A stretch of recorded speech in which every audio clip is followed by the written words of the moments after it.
Pinagbabadil sundo sa bawian ning buhay kan mga day pa nabibistong kagibo ang 35 anyos na dating kaf gumantang lunad kan sa iyang tricycle. Sa Sitio 5, Barangay Baya, Aragay, Camarines Sur, alas 11:30 nin aga ka nakalis na Domingo, Agosto 4.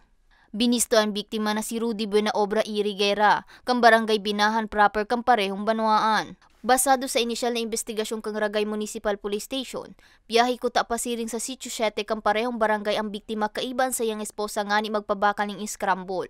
Kan tambangan ni nasa 14 armadong kalalakihan. Hindi ko po masabi po kung nakita po niya kasi hindi naman po nasabi po dito sa spot report namin kung nakita niya po ito. Antes ang pambabadil, hinapot pasubot kan mga sospek ang mag-agum kung miyembro ang mga inikan tropa kang gobyerno. Natulos manindang pinahimutikan alagad basang nasa nang binadil ning 2 beses sa payo ang biktima. Makalis ang pambabadil, marikas na nagdurulagan ang mga kagibo. Mayo man na sinapong tama o lugad ang esposa kan biktima.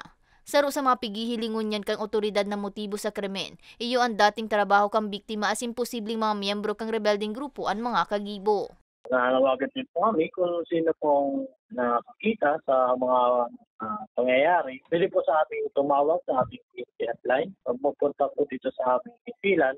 Sa presente, padagos pa ang investigasyon kang otoridad sa krimen para sa mga baretang tatak Bicol, May Arango.